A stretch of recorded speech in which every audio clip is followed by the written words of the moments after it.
कितने टिकट काटे हैं नारोवाल के? 2 टिकट 4 बजे वाली गाड़ी के लिए। कितने सीटर गाड़ी है? 50 के 45? 47 और उसमें 2 काटे हैं तो बाकी 45 का क्या करेंगे? अल्लाह मालिक। तो ऐसे ही भेज देंगे या फिर टाइम पे जाएगी गाड़ी, टाइम पे जाएगी, गाड़ी निकल जाएगी चाहे 2 सवारियाँ ही हो? चाहे एक भी ना हो। तो वो कहाँ रास्ते में पूरे करेंगी? ये गाड़ियाँ रास्ते में नहीं खड़ी है, ये मोटरवे से जाती हैं या जीटी रोड से? तो नहीं है, लेकिन एसी वाली गाड़ी का रास्ते में कोई काम नहीं है। इसका स्टॉप नहीं है कोई और, इसे नारोवाल जाके ही रुकना है। तो फिर वो अपनी जेब से डीजल डाल के जाएगा। आज से डाल रहे हैं जेब से, कब से डाल रहे हैं, किसको सुनाएं, किसको बताएं, कौन सुनने वाला है? सवारी से आप पूछते हैं कभी ट्रांसपोर्टर की मुश्किलात भी किसी ने नहीं, सुनी इसलिए तो आपके पास हाजिर हुआ हूँ। कोई भी नहीं आता भाईजान। आप अपने रीजनल देखिए, आपके साउथ एशियन रीजन में कितना किराया है और कितना तेल है, डीजल कितना है। श्रीलंका जैसा बैंकरप्ट मुल्क जो है वो आपसे सस्ता तेल बेच रहा है। वहाँ तो नहीं बढ़ी कीमतें, नहीं बढ़ी इतनी। यहाँ पे क्यों बढ़ गई है? हमारी इकॉनमी बड़ी मजबूत है ना, ये कह रहे हैं हमारे गवर्नमेंट। नहीं, इसलिए बढ़ गई है कि हमारी इकोनॉमी कमजोर है। वो तो कह रहे हैं ना कि बड़ी हमारी, अब हमारी इकॉनमी आप ये देखें एक्सपोज हो गई है कि हम श्रीलंका जैसे बैंकरप्ट मुल्क से भी नीचे है। सरकार कहती है कि हमने जब पहले 55 पे बढ़ाया उसके बाद 3 हफ्ते कोई कीमत नहीं बढ़ी। वो कहते हैं उन 3 हफ्तों में जैसे आपने कि आप सवारी से पूछ रहे थे, वो आपको बता रहे थे, मेरी सुन लेना। वो कहते हैं 129 अरब की हमने सब्सिडी दे दी है आपको। तो दे ना, बाद में भी दे, क्यों नहीं दे रहे? अब इतने पैसे ही नहीं है हमारे पास। तो फिर एक्सपोज हो गए ना हम कि हम असल में बैंकरप्ट है। IMF हमारे सर पे बैठा है।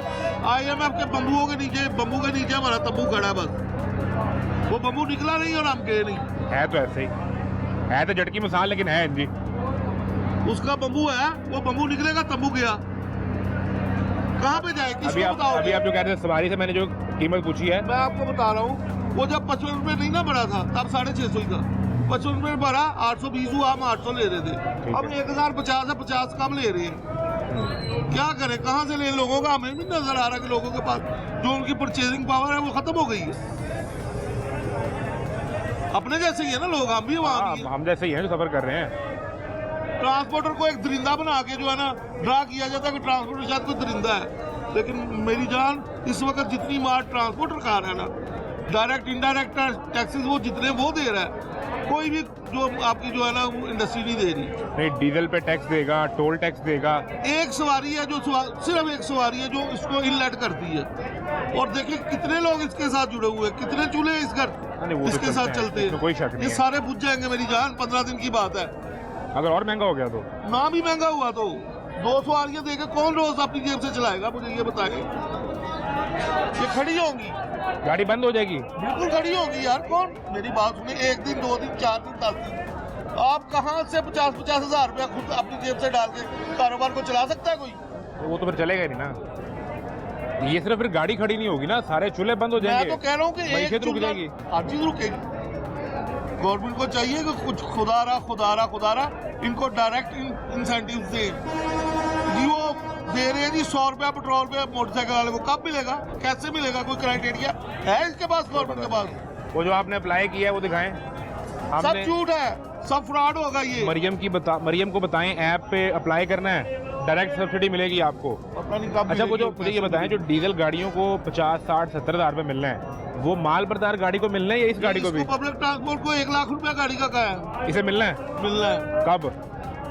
अल्लाह की आस पे है, उम्मीद पे है। देखिए हमने ये कल का अप्लाई किया हुआ है फ्यूल सब्सिडी के लिए, ये हमारे प्रोड्यूसर की बाइक से, ठीक है, और वो स्टेटस पेंडिंग में आ रहा है। लेकिन ये रोज पेट्रोल डलवा के दफ्तर आ रहा है। हम तो रोज ही वही कह रहा हूँ कि हम तो रोज डलवा के आ रहे हैं मेरी जान। वो कहाँ से डलवाए?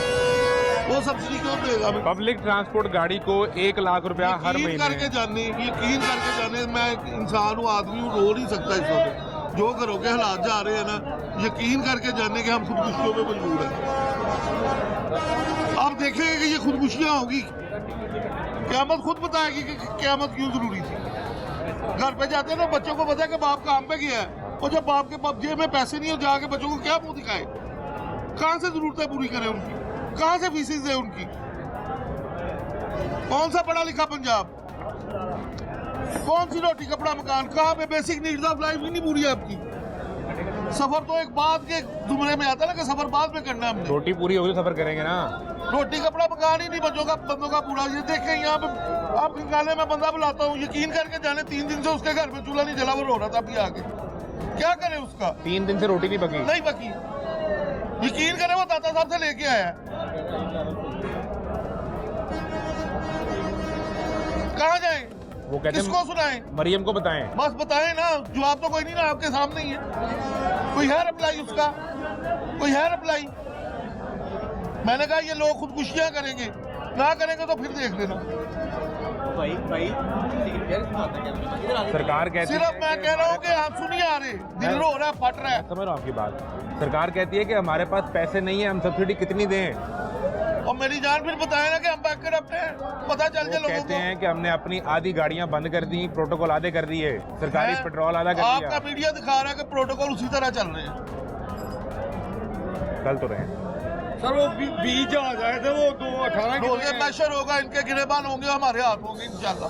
वो दिन तो है ना। तो इतनी सख्त बातें नहीं करते है ना यार, जो बंदा अंदर से मर जाए तो क्या करे? घर के खर्चे कहाँ से पूरे करें?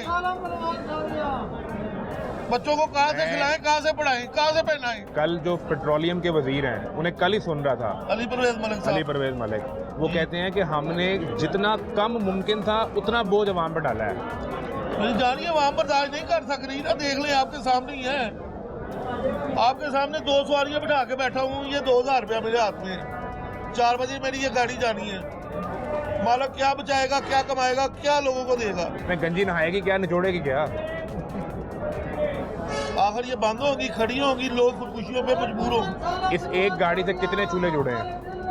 मैं बता तो रहा हूँ कि एक सवारी देने वाली है। ड्राइवर, कंडक्टर, बुकिंग क्लर्क, हाकर, मिस्त्री, सीएलमैन, गाड़ी धोने वाला, पंचर वाला, डीजल डालने वाले, कितने लोग हैं जो मैं आपको बता रहा हूँ। और इनके टैक्सेस देखे, डायरेक्ट और इनडायरेक्ट टैक्सेस देखे। अब ये चीज़ें, डीजल बढ़ा ना, 7 टायर बढ़ गए, मोबाइल बढ़ गया, उसके साथ स्पेयर पार्ट बढ़ गए। अल्लाह करे डीजल नीचे आ जाए। ये चीजें सस्ती नहीं होनी। कौन मैं समझ गया आपकी बात। करेगा कोई? डीजल अगर फौरन 20-30 रुपए सस्ता भी हो गया, 100 रुपया भी हो गया जी, जो कीमतें बढ़ गई हैं वो वापस नहीं आएंगी। वो आएंगी बाकी चीज़ों नहीं में। आएंगी। कौन पिसेगा? आप, मैं, ये सफर करने वाला, ये वो सारे, किस पे डालेगा ट्रांसपोर्टर? उससे तो नहीं देगा अगर उसने गाड़ी चलानी है वो तो सफर करने वाले पे डालेगा ना। और जो 40-45 लोग बैठेंगे उन्हीं पर डालेगा। पानी छितर मारने वाले बताओ सी कम्मा दे जाना। सिंपल जी गल एट दी एंड बात सिर्फ इतनी है। बस